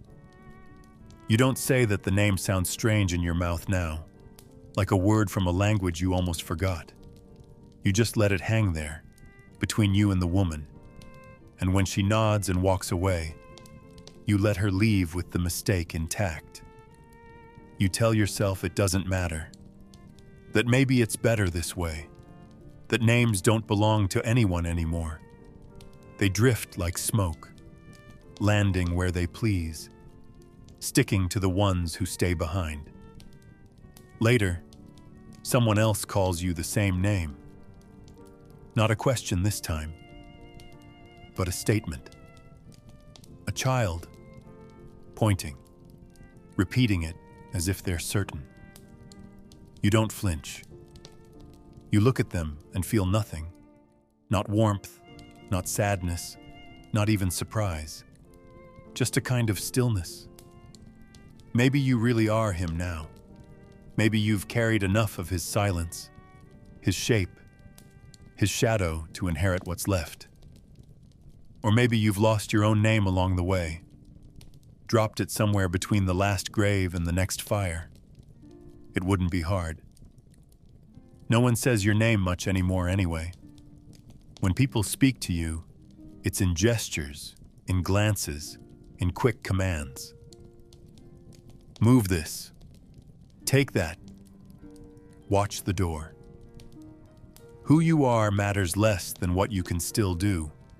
Sometimes, late at night, you try to remember what he looked like. Not just the shape of his face, but the way he moved, the way he smelled after being outside, the sound of his footsteps. It's harder than it should be. Memories blur when they're left alone too long. You think of the time he broke a window, or the way he used to chew wood when he was nervous. But you don't know if those memories are his or yours. You don't know where the line is anymore. And maybe it doesn't matter. Maybe that's what this world does to you. Not just take people, but blend them, confuse them, smudge the lines between one life and the next. So when someone calls you by a name that isn't yours, you answer. Because it used to mean something. Because now it means you're still here. And that's enough. There was a time when locked doors meant something. When shutters creaked in the night. It was because someone was inside guarding what little they had. Bread, blankets, coins hidden under floorboards. Thieves moved through the dark with practiced steps, not just for greed, but for purpose. They knew which homes to enter, which windows stayed unlatched. They watched for patterns, for silence, for opportunity. Stealing was a craft, an art, almost a profession.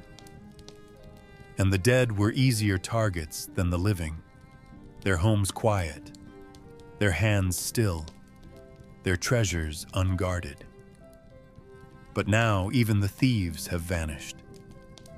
Not because there's nothing left to take. There are still spoons, boots, pots, old coats, but because what's left is covered in something no one wants to touch. Not dust, not ash. Fear. You can walk the village now without hearing footsteps behind you. No shadow slips between alleys. No breath catches outside a window. The silence isn't just sorrow, it's surrender.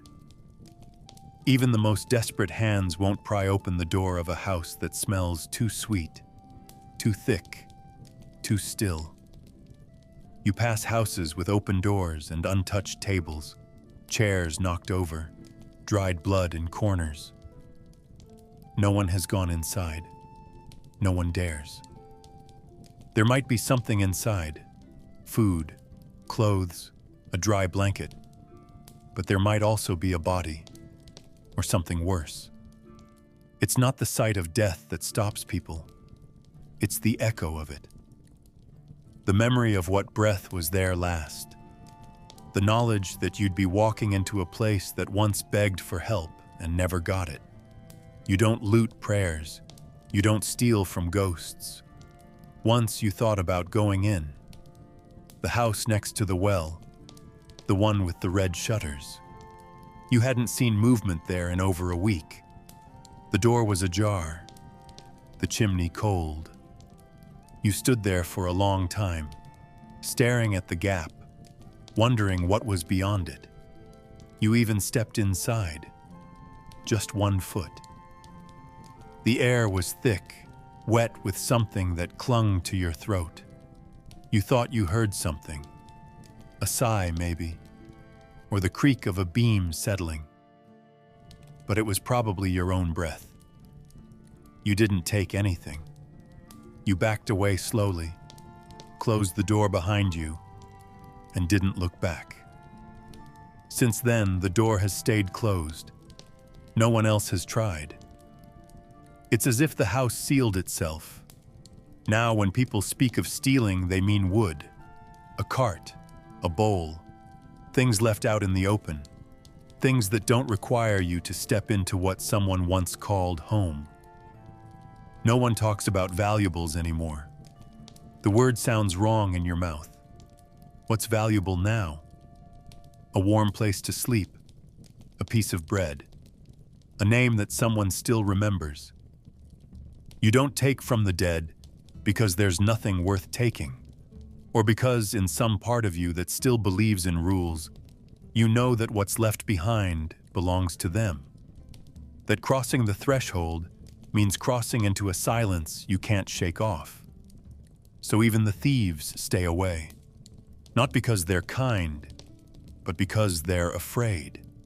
Because here, the only thing more dangerous than the living is what the living have left behind. It still smells like him, smoke and sweat and earth, that deep settled scent of someone who worked with his hands and slept close to the fire. The coat lies folded on the bench by the wall, heavy and stiff, the way it always was.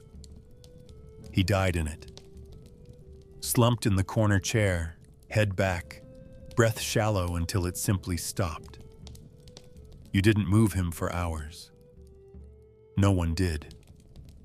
It was cold that morning, too cold to be without it. You thought about taking it even then, wrapping yourself in it just once, just to feel what it meant to be protected again. But your hands wouldn't do it. You stood over the body with arms at your sides and teeth tight in your jaw, and you waited until the light faded before dragging a blanket over him. Not out of ritual, just to cover what was left, just to keep the coat still. You knew what would happen. Everyone did. Clothes carry the sickness. They trap it in the folds, in the seams, in the lining where breath once settled. You'd seen it before. A scarf shared by accident. A pair of gloves borrowed in kindness. 1 week later, silence. So you didn't touch the coat. Not that day. Not the next. It stayed where it was, slumped and waiting. A shadow of him. A shape you couldn't bring yourself to disturb. Each time you passed it, your chest tightened. Not from grief, not entirely. From fear. What if something lingered in it? What if it was more than just cloth now? What if part of what killed him was still curled inside the wool, waiting? You told yourself you were being careful, but really, you were afraid. Afraid of what it would mean to put it on. Afraid of what it would feel like if you didn't. On the 3rd day, you carried it outside. You didn't ask for help. You didn't explain. You just lifted it, careful not to let it brush your skin, and walked toward the fire pit behind the shed. The air was sharp, the ground frozen. You stood over the blackened wood and didn't move for a long time. The coat hung from your arms like something sleeping. It had weight, memory. Familiar folds worn soft at the elbows, frayed thread at the cuffs. You'd seen it in every season. Snow-dusted in winter, rain heavy in spring, slung over the chair in summer while he wiped the sweat from his face. It was the last thing he wore, the last thing that held the shape of him. You dropped it into the pit like you were dropping a limb, Then you struck the match. The flames took slowly at first. Wool resists. Then it curled, blackened, sighed upward with a noise too close to breath. You didn't look away. You watched it burn, watched the colors shift, watched the sleeves collapse inward like arms giving up. You didn't cry. You didn't speak. When it was finished, you stirred the ashes with a stick and made sure none of it remained. Not a button, not a scrap, not a thread. You walked back inside with your hands empty and your body colder than when you left. And that night, you shivered under a thin blanket, knowing there had been warmth within reach, and knowing why you couldn't take it. You burned your father's coat, not out of hate, not out of strength, but because sometimes the only way to keep living is to set fire to the things that once made you feel safe. It catches you off guard when it happens. A breath too sharp, a grin half-formed, a whisper passed between two people crouched near the fire. Sometimes it's a child trying to lighten the heaviness of the room. Sometimes it's someone older, remembering something from before. A phrase, a look, the kind of joke that used to mean nothing and now feels like everything. The sound is low, uncertain, not a laugh exactly, but the beginning of one. And everyone hears it. The room goes still. Eyes turn. Not with anger, but with something colder. Quiet disbelief. Because in a place where so much has been lost, where grief hangs in the air like dust, laughter feels like an escape no one has earned. It feels like a betrayal. Not of the dead, they don't care anymore, but of the ones who are still here, carrying silence like a second skin. You remember laughter, the real kind, the kind that shook your ribs and made your eyes wet. You used to laugh until you fell over, until your mother warned you to breathe, until the neighbors turned their heads and smiled at the sound. It came easily back then, rising from the smallest things. A stumble, a story, a shared look across the table. Laughter was part of being human, of being alive. Now, when it surfaces, it feels wrong in your throat, like something you swallowed by mistake. You catch yourself clenching your jaw, holding your breath, forcing the noise back down before it escapes. Because if you let it rise, even for a moment, it will feel like you've forgotten. Like the sickness, the hunger, the cold hands, and the closed doors don't matter anymore. And they still do. You've seen it happen. A man chuckles softly at something absurd, the way his boot splits in half, the way the sky refuses to snow despite the cold. It's not meant to be cruel, just a moment of madness passing through him. But no one joins in, no one echoes it. He looks around, and the grin on his face melts. He mutters something about being tired and walks away. Later, someone says nothing aloud, but shifts a little further from where he sits. That's all it takes. The sound of laughter marks you now. It makes people wonder if you've gone numb, if you've stopped feeling, stopped seeing. Because joy is dangerous here. It suggests distance, detachment, a crack in the grief everyone is holding together with both hands. So you stay quiet, even when the moment begs for something lighter, even when your throat aches with the urge to let something out that isn't sorrow. You smile only in the dark, when no one is watching. You remember funny things in silence, and you let them pass through you like wind. You save laughter for dreams, if they ever come. And if someone else laughs, truly laughs, you look away. Not out of judgment, but because it hurts too much to hear. Because it reminds you of how far you are from the world where that sound meant nothing. Because you're afraid that if you allow yourself to laugh again, even once, you might never stop. Or worse, you might realize how much you've already forgotten. Sleep used to be a place, a field, a corridor, a room that belonged only to you. You'd close your eyes and drift into something soft, strange, full of impossible moments, people you missed, places you hadn't seen, things you never said aloud. Even when the world was difficult, sleep gave you something different, something lighter.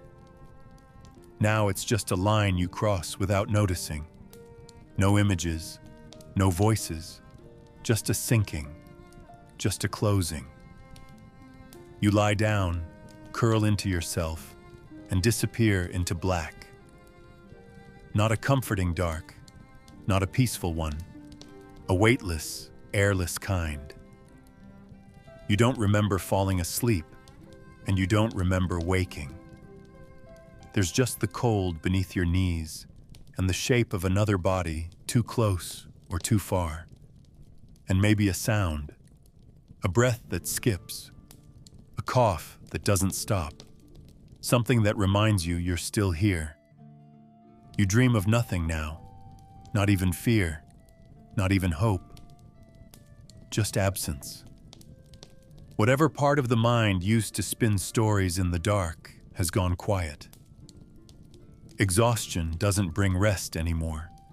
It just flattens you, presses you into the straw, and keeps you there until the gray light seeps in and someone stirs beside you. You try sometimes to hold on to something when your eyes close. A face, a name, a smell from before. But nothing stays. Memory slips too easily now. Sleep doesn't hold it. It just buries it deeper. You wake with dry eyes and sore limbs, and no sense of having gone anywhere. There is no escape, not even in dreams, not even in sleep. Some nights, you hear others talking in their sleep.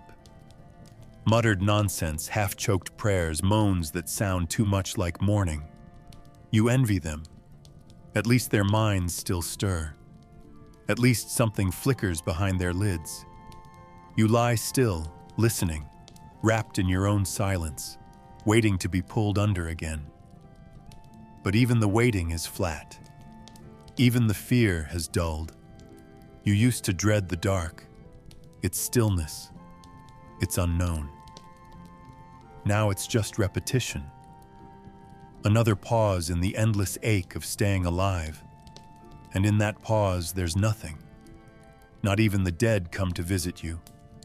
You used to see your brother in your sleep. Used to talk to him. But not anymore. Not in months. Maybe he's moved on, or maybe you have. When you wake, there's only one thing to confirm that time has passed. The cough beside you. Low, persistent, familiar. It's the only sound that lives through the night. It reminds you where you are, what you're still in. You lie there, eyes open in the dark, and listen to it echo against the walls. It is neither violent nor faint, just steady, just real, more real than any dream ever was. It's not yours, not yet, but it's close. And that's enough to keep you from drifting too far.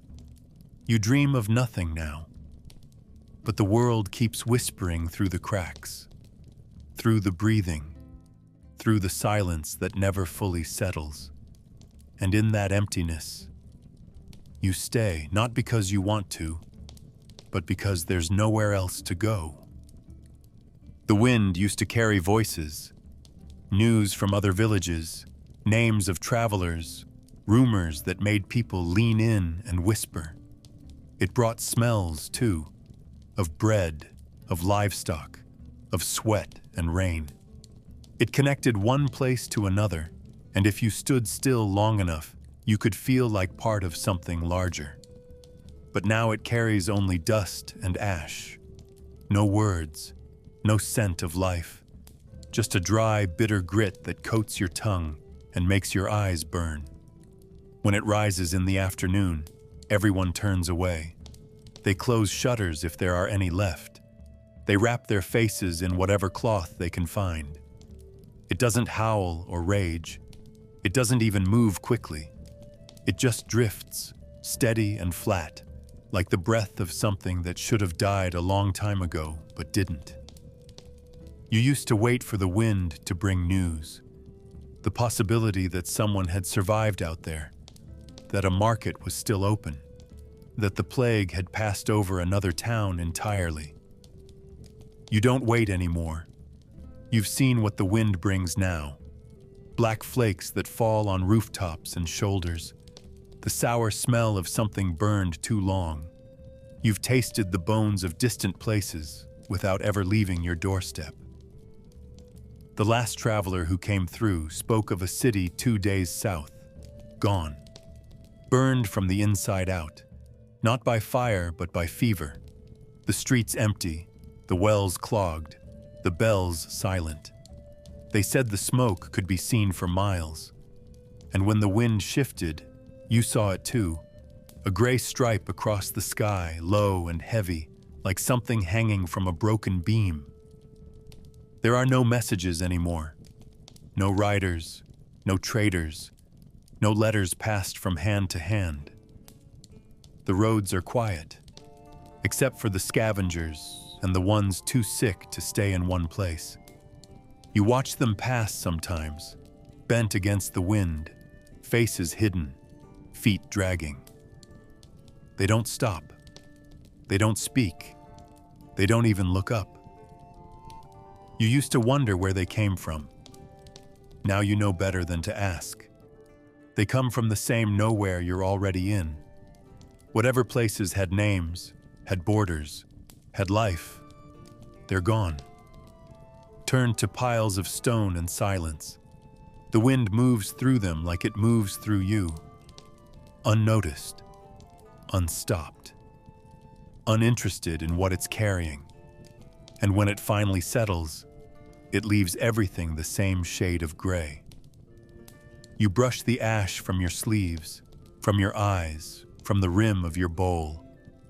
It never ends.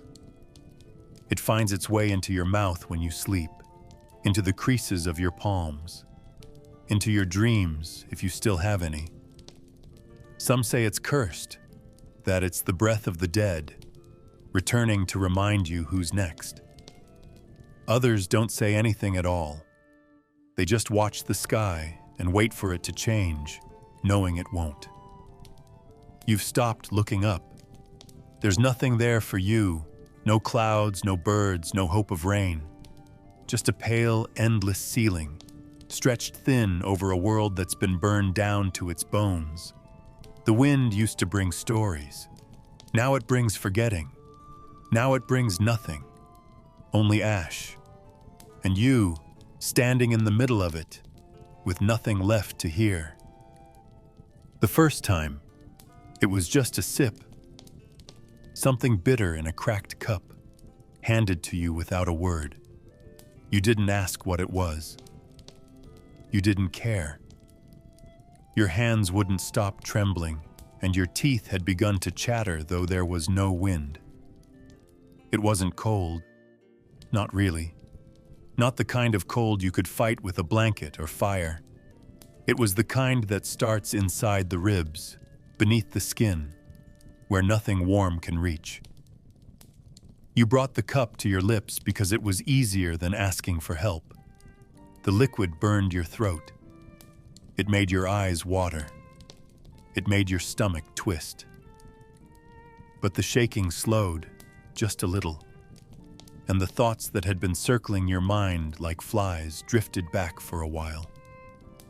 You sat down after that, didn't speak, didn't move, just breathed and let the taste sit on your tongue like punishment or prayer.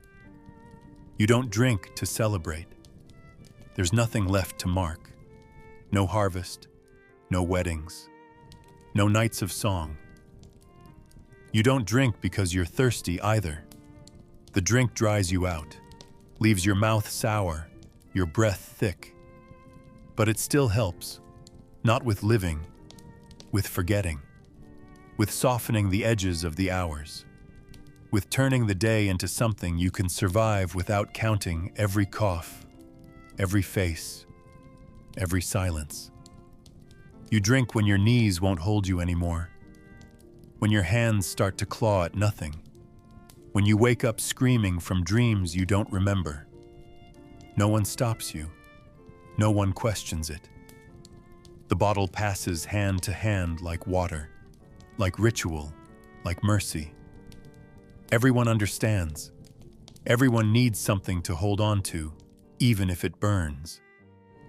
You've seen others drink themselves into stillness. Not death, not exactly, just distance.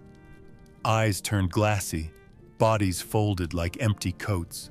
They sit in corners, mumbling to no one, nodding at memories only they can see. You used to be afraid of becoming like them. Now you wonder how they got there, how much it took, what they had to lose before silence became a comfort. You haven't reached that point. Not yet. But you're close. You feel it every time your hands close around a cup without thinking. Every time you stop noticing the taste. Sometimes you don't even wait for the shaking to start. You drink in advance, like building a wall against a flood that's already rising behind your eyes. And when the numbness comes, it doesn't feel like failure. It feels like rest. The only kind you still get. You don't talk about it. No one does. It's not shame. It's just exhaustion. Words are too heavy now, and drinking is too common to matter. You sit near the fire or near the window or in the dark corner where no one bothers you, and you drink. Not to live longer, not to fight harder, just to stay still, just to feel something slow down inside you. You drink so that your fingers won't twitch when someone says a name you buried. You drink so that your thoughts won't race when the coughing starts in the next room. You drink to forget what your voice used to sound like when it sang. You drink to stop shaking, because shaking means fear, and you're too tired for fear now. You're tired of remembering. You're tired of pretending not to.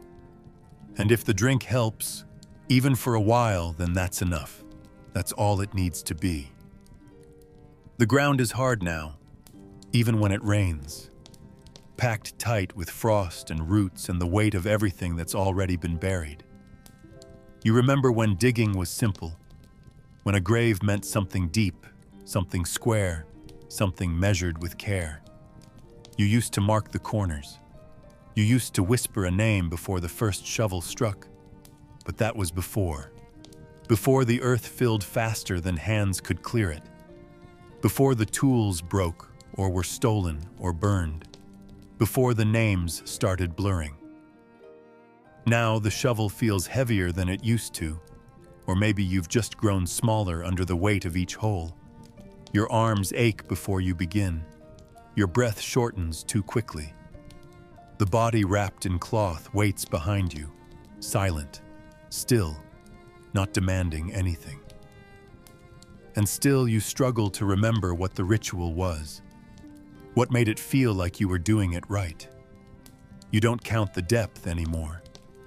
You don't smooth the sides. You don't line it with stone or worry about the roots you slice through.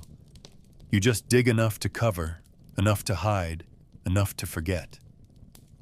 The shape doesn't matter. The place doesn't matter.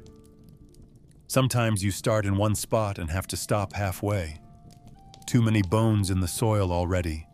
Too many reminders. You don't move them.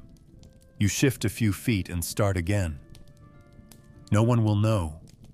No one will ask. There's no time for reverence, no strength left for grief.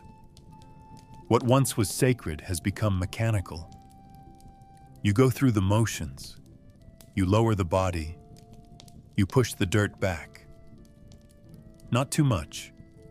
Just enough so it won't show. Just enough so nothing comes back up in the night. You've forgotten how to speak over the grave. What do you even say anymore? There are no prayers left that feel honest. No names that feel whole. You think of things you once said. Rest now. Go in peace and we'll remember you. And they sound hollow in your throat. You stopped trying. You stopped pretending. The body in the earth could be your brother. Could be someone who once gave you bread. Could be someone you never even knew. It doesn't matter. You don't speak to the dead anymore. You speak only to the shovel, to the dirt, to the space that keeps shrinking with every passing day. Even your silence feels thinner now, stretched over too many graves, worn through in places where sorrow used to live. When it's done, you don't stay. You don't sit beside the mound. You don't mark it. You don't carve a cross or stack stones. You just wipe your hands and walk away, back to the ash, back to the smoke, back to whatever is left waiting for you. The grave disappears behind you like it was never there, like the person never was. And maybe that's the worst part. Not that you forget how to bury, but that you don't even feel it happening. That it slips away quietly, like everything else. That there comes a day when the body in your arms is lighter than the memory. And that when you lay it down, it doesn't feel like an ending. It just feels like another task, another hour, another hole. You mark the days with whatever you have left. A notch on the beam, a pebble in a row, a scratch behind the door that no one opens anymore. You don't do it out of hope. There's nothing waiting for you on the other side of the count. No festival, no return, no recovery. You mark the days because it's the last thread tying you to a life that had shape, that had a rhythm, that had a name. You've already lost too much. Faces, voices, warmth, the sound of your own laughter. The days are all that remain. Even if they blur. Even if they feel the same. Even if some slip through your fingers like soot. You count them not because you believe in a future, but because the numbers remind you you're still here. There was a time when counting meant seasons, when each day brought you closer to a harvest, or a holy day, or a long walk to visit someone you missed. Now it's different. The days aren't filled with steps. They're filled with endurance, with breath, with trying not to notice the silence. You sit in the same place for hours. You watch the same patch of sky. You trace the marks with your finger like prayer beads, mouthing nothing, thinking little. The numbers don't make you feel better. They don't ease the tightness in your chest. But they prove something. That you haven't let go, that you haven't let the world vanish without you naming it. Day 1, Day 7, Day 19. You remember when it began. Or you think you do, a cough in the street, a door that never reopened. You try not to remember too much, just enough to place yourself in time. Sometimes, when you sleep, you dream of calendars, the kind that hung in kitchens with saints and moons and little red ink circles. You see the pages turning, faster than you can count, and you wake up sweating, not because time is moving, but because it's not. The days you count feel frozen, suspended, a loop of breathing and burying and silence. But still, you count. Even when the numbers start to repeat. Even when you lose track and start over. You pretend it's the first day again, because that feels cleaner. even if it's a lie. You whisper, "Today is day one," and it sounds like a spell, like something a child would say to keep the monsters away. You don't believe in monsters anymore. Just numbers, just hours, just the sound of your nail against the wall. And when someone asks, if they ask, how long it's been, you answer without hesitation, 37, 72, 106. You say it plainly. You don't explain why you know. They don't need to know. You're not counting for them. You're counting so you don't disappear, so you don't become just another silent figure curled in a corner, forgotten before nightfall. You count because somewhere inside you, there's still a voice that whispers, "You existed. You were here. You didn't let the dark erase you. You didn't let the silence eat you whole. You counted, even when no one else was left to listen, even when nothing changed, even when the days felt like ash in your mouth. You counted. And maybe, just maybe, that's enough. One morning, you open your eyes, and something's missing. Not a sound, not a person, not even pain. Just the faint pressure of habit. Gone. You lie there for a moment, waiting for the usual tug. The breath you'd hold as you counted another day. The quiet tally that marked time like a heartbeat. But it doesn't come. You don't reach for the wall. You don't run your thumb over the last notch. You don't even wonder what day it is. You simply blink at the light, thin and gray, like the sky doesn't care anymore.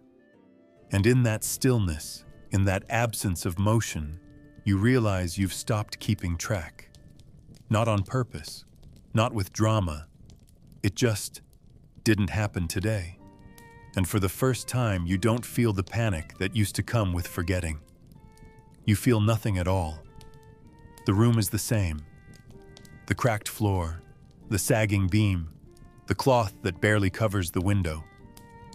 Nothing's changed, and yet, everything has. You don't plan your next step. Don't think about what comes after this hour or the next. Hunger arrives, but it's quiet, far away, like a memory. You don't reach for food. You don't rise. You stare at the shapes on the ceiling, the ones you used to trace into patterns when the silence became too loud. But even those feel distant now, like they belong to someone else, like they were part of a game you stopped playing. The world outside is probably still moving, wind, ash, the clatter of something falling, but it feels detached, as if you're watching from a place just slightly out of sync, like you've slipped behind the rhythm of the world and no longer care to catch up. Someone calls your name, or something close to it. You don't answer, not out of anger or fear, but because it takes too much effort to remember that the name belongs to you, that you should respond to it, that being called means being part of something. You're not. Not today. The sound passes through the door, through the bones of the house, and into the earth. You close your eyes, not to sleep, but to pause, to step away from even that small noise. You used to reach for moments like this, still, quiet, breathless, as refuge. Now, they're all you have. Now they don't feel like refuge. They feel like the only reality that still fits your skin. You stay there for hours, maybe more. You don't know. You don't care. The sun moves, or it doesn't. The light fades, or it stays the same. And in that pause, something deeper sets in. A kind of soft erasure, You forget why you counted in the first place. Was it for survival? For order? For proof the answers don't come. They're buried under too many days, too many nights, too much ash and silence and repetition. You're not sad. You're not numb. You're not even gone. You're just here, without edges, without direction. A shape that breathes but doesn't press forward. A voice that no longer echoes in the mind. You blink again. Once, twice, you don't rise, you don't speak, you don't count, and that, somehow, feels more final than death. Because this isn't the end of life. It's the end of motion, of reaching, of needing a number to mark your place. You are nowhere. You are still, and you are no longer waiting to be someone again. That was the world during the Black Death, a time when silence replaced prayer, when names were forgotten, and even hope became dangerous. You've seen what it meant to survive. Barely. Now let it go. Close your eyes. And tomorrow, we'll visit a different past. One with new horrors and new reasons to whisper.